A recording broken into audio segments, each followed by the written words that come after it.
Bonjour à vous et bienvenue dans ce nouvel épisode lunaire qui est dédié à la nouvelle lune en Verseau du 17 février 2026 qui aura lieu à 13h heure de Paris.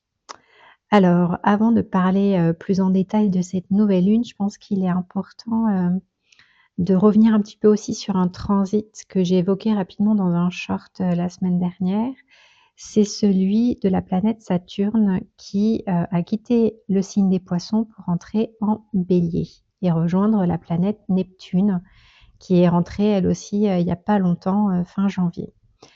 Alors pourquoi c'est des moments un peu significatifs, ou en tout cas des transits intéressants à remarquer et en tout cas qui se font ressentir, je pense, au niveau à la fois individuel et collectif. C'est parce que c'est quand même des événements majeurs au niveau astrologique. C'est la planète Neptune qui met en général 14 ans pour parcourir tout un signe.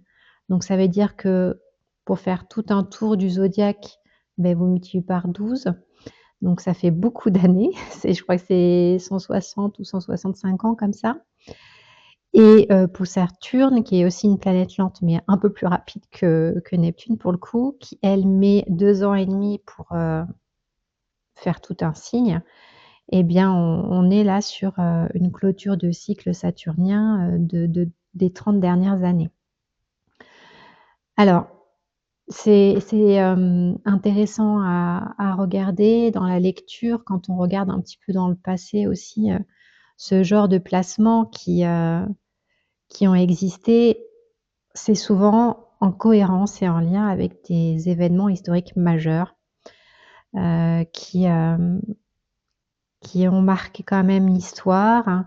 Et c'est vrai que on peut s'attendre à ce que collectivement il y ait également des choses qui se passent qui soient historiques. C'est un bien grand mot, mais je pense qu'on vit et on va vivre une année 2026 qui risque d'être historique de manière différente à 2020, mais vraiment qui est comme un basculement, un point de non-retour.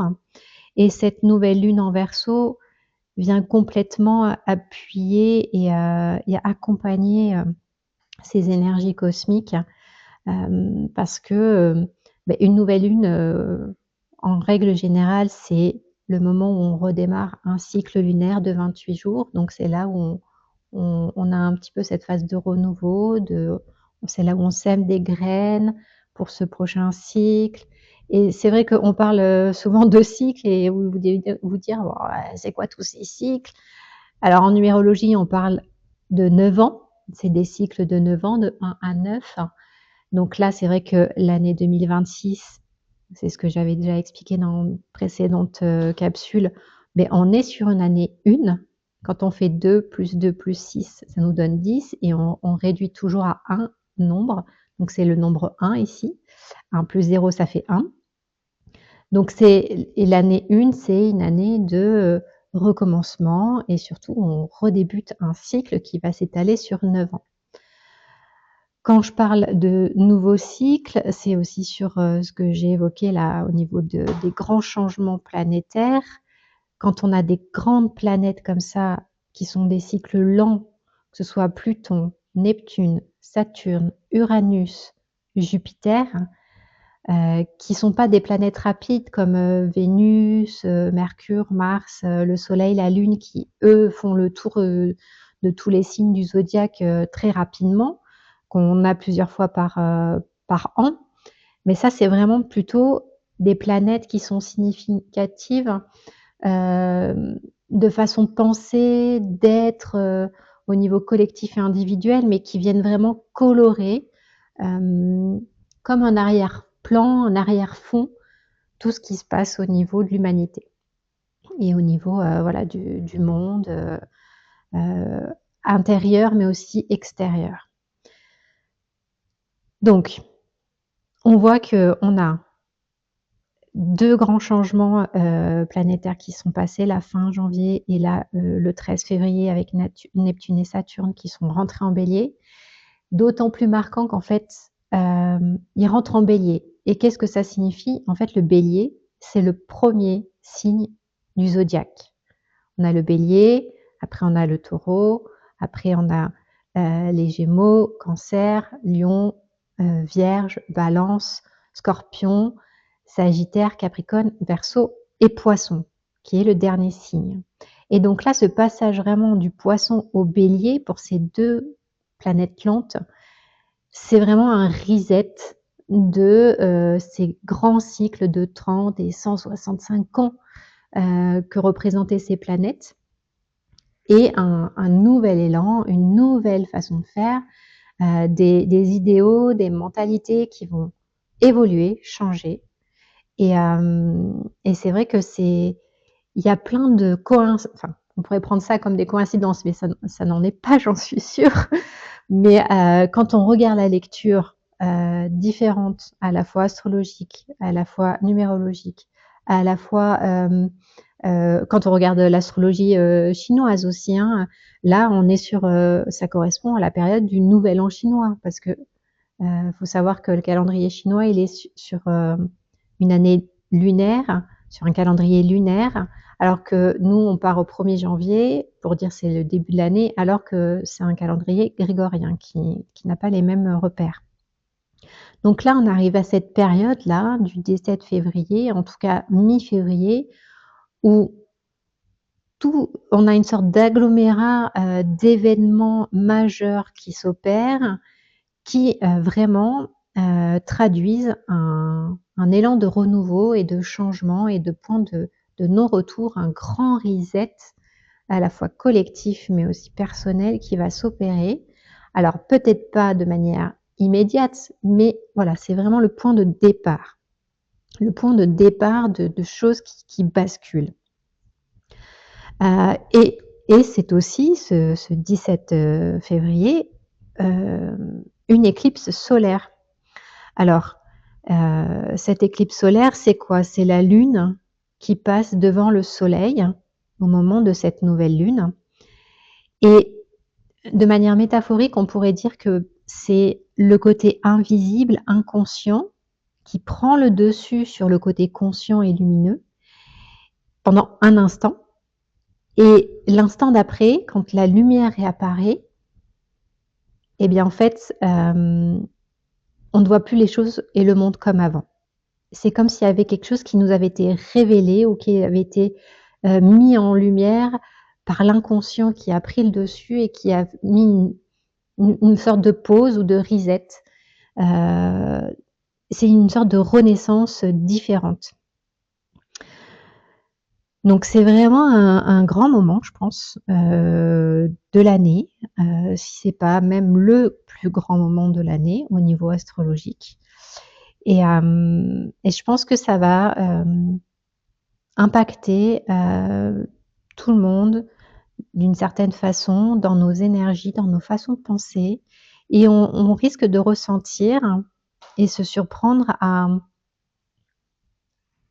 percevoir les choses différemment, à être plus lucide de certaines failles ou choses qui nous bloquaient, qui nous limitaient ou qui nous créent certaines émotions, et qui vont nous permettre de pouvoir être plus conscients dans les actions que l'on souhaite mettre en place. Alors, cette nouvelle lune en Verseau, là, elle a lieu au degré 28, c'est-à-dire à la toute fin du signe, juste avant de passer après en Poisson, 2 jours après. Et le fait que cette nouvelle lune se fasse à ce niveau-là du signe, c'est aussi significatif de la fin d'un cycle et du commencement d'un nouveau. Vous voyez que tout se répète dans tous ces changements-là. Il y a vraiment, on retrouve ce mécanisme de fin pour recommencer, de vraiment ce reset. Donc je pense vraiment, c'est le renouveau, c'est le début d'un nouveau cycle vraiment important, de ce point de bascule qui vient complètement reprogrammer la trajectoire de l'humanité. Je sais que c'est un bien grand mot ce que je dis, mais pourtant je les pèse sur plusieurs mois et je pense même sur plusieurs années. Alors, pas de pression. On pourrait se dire, oh là là, il y a quelque chose d'important qui va se passer. vraiment, pas de pression, c'est pas un moment qu'on va louper parce que de toute façon, ça va, comment dire? Se faire ressentir à un moment donné dans vos vies au niveau individuel et collectif, mais heu, il y a quelque chose qui va se passer. Je ne sais pas de quelle heure, je ne sais pas de quelle ampleur, mais voilà, et peut-être pas le jour même, mais on est sur le démarrage d'un nouveau cycle. Ça, c'est certain. Hem, le Verseau, ça représente quoi? C'est, il aime pas les anciens codes, il aime, le renouveau, l'évolution, les avancées technologiques, tout ce qui est original. Ça marque aussi, de comment, l'humanité se projette dans l'avenir, ses pensées collectives, les normes sociales. Donc je pense que c'est sur ces sujets-là que, des choses peuvent être amenées à évoluer et à changer. Hem et où nos changements de plans et de pensée, de schémas de pensée, peuvent, vraiment, basculer vers des idéaux différents et vers des prises de conscience collectives ou qui vont amener les modèles à se transformer rapidement. Et au niveau individuel, ben, on va peut-être tout à coup se surprendre à penser autrement, à ressentir une certaine urgence, à redevenir libre, mais avec peut-être aussi une difficulté ou un refus d'accepter certaines évidences, de choses qui nous dérangent, mais qui sont réelles en fait.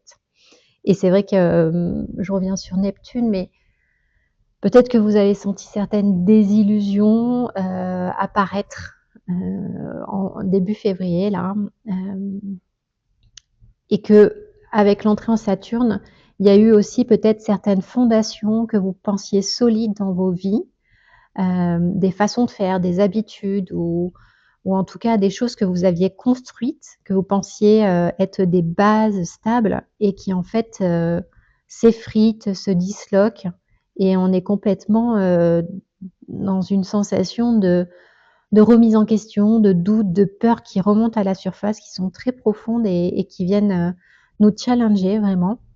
Ça c'est vraiment un marqueur de ce passage de Saturne en Bélier où, c'est comme si un voile qui nous avait flouté un peu la réalité, qui l'avait, embellie ou en tout cas, nuancé certaines choses, vient de tomber et où on a une lucidité vraiment, hem, claire et précise de là où en fait les failles sont présentes et de ce que ça nous, dérange, si c'est aligné ou non à nos valeurs, pour nous permettre de mettre en action, des choses pour changer et faire évoluer tout ça.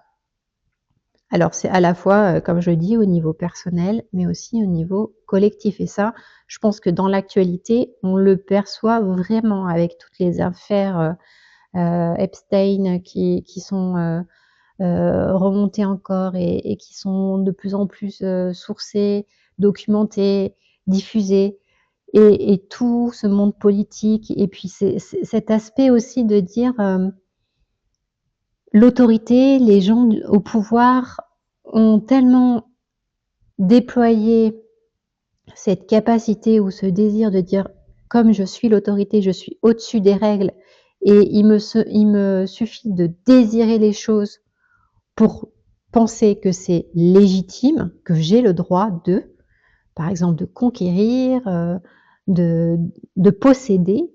Sauf que tout ça, c'est mis à jour, c'est vraiment, oui, mis, vraiment face à nous pour montrer les failles du système, pour qu'on soit en capacité, beh, déjà, de dire si c'est acceptable ou pas pour nous, pas en rapport avec nos valeurs et surtout pour nous mettre en action, pour nous mobiliser et je pense que le collectif, le peuple, au sens large, du monde, heu, va, probablement se mobiliser de manière forte et marquée, pour que ce genre de choses, change. Et et tout ça, sera accompagné par Mars et Pluton qui sont également, 2 planètes, assez importante pour accompagner tout ça et qui se situe dans le Verseau, donc aussi au moment de la nouvelle lune. Mars est la planète de la guerre, de la révolte, de l'impulsion, de la colère, de ce besoin de contrôle, de maîtrise et souvent du radical aussi. Donc il y a du bon, mais dans sa phase négative, enfin en tout cas moins lumineuse, Mars c'est ça. C'est vraiment le dieu de la guerre hein, dans la mythologie grecque. Et Pluton, c'est une planète lente, très lente, c'est la plus lente d'ailleurs du système solaire. Et, elle vient vraiment travailler sur la transformation profonde des structures. Et ça, elle est en Verseau depuis maintenant 2 ans et demi. Elle y est encore pour quasiment 18 ans. Et c'est pareil, c'est un travail de fond qui est en train de se faire. Mais en Verseau, voilà, on est vraiment sur ce travail collectif de refonte des structures et des modèles de fonctionnement. Alors, un grand moment. Je pense qu'au niveau vraiment individuel, si vraiment je pouvais vous apporter une grille de lecture, en tout cas de compréhension de ce que vous pouvez ressentir, c'est ça. C'est de possiblement ressentir des émotions qui vous dérangent, qui vous déstabilisent, qui vous questionnent, qui font ressortir vos doutes, vos remises en question.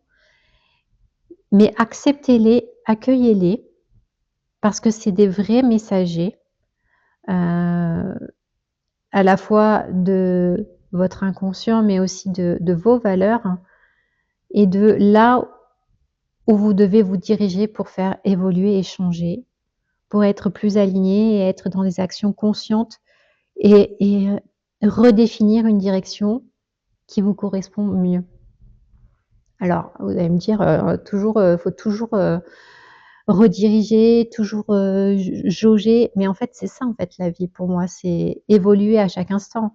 Je ne suis plus la même personne que j'étais il y a 1 seconde, que j'étais hier, parce que je vis de manière cyclique, je vis de manière mouvante et c'est vrai qu'il y a une citation que j'aime bien qui est de dire que la seule chose dont je suis certaine, c'est que tout change.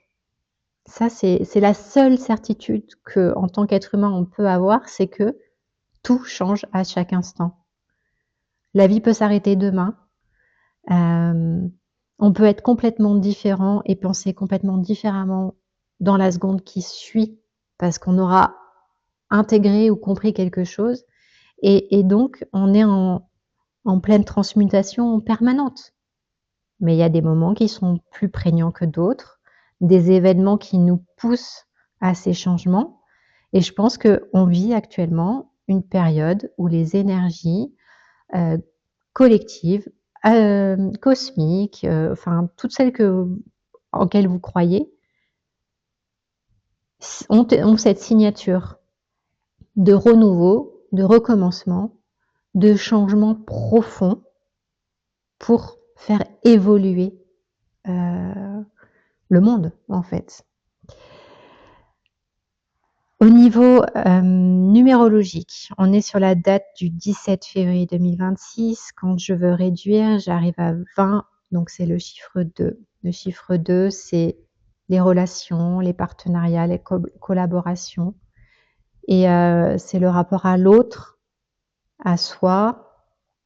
Et je pense qu'on sera interrogé sur voilà, ce collectif, sur notre rapport à l'autre, avec qui on veut collaborer, comment on veut collaborer, quelle est notre place, notre rôle aussi dans ce monde. Donc, pour conclure cette capsule qui est un peu différente des autres, mais qui, je pense, voilà, parlera, j'espère, à certains d'entre vous.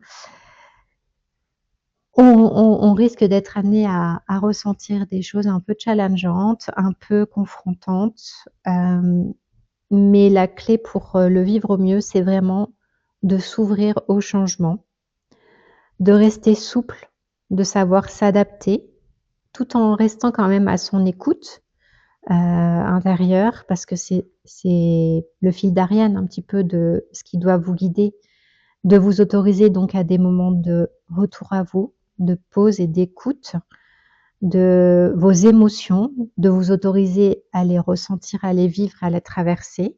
C'est ce qui feront qu'elles passeront aussi plus vite et que vous arriverez à comprendre, pourquoi elles sont là et quel est le message qui se cache derrière de vos besoins profonds et ainsi, peut-être réajuster, le chemin sur lequel, vous évoluez, chaque jour. Je vous souhaite une excellente nouvelle lune, et je vous dis à très bientôt pour une prochaine capsule lunaire et puis d'ici là, portez-vous bien et je vous embrasse très fort. À bientôt. Merci, au revoir.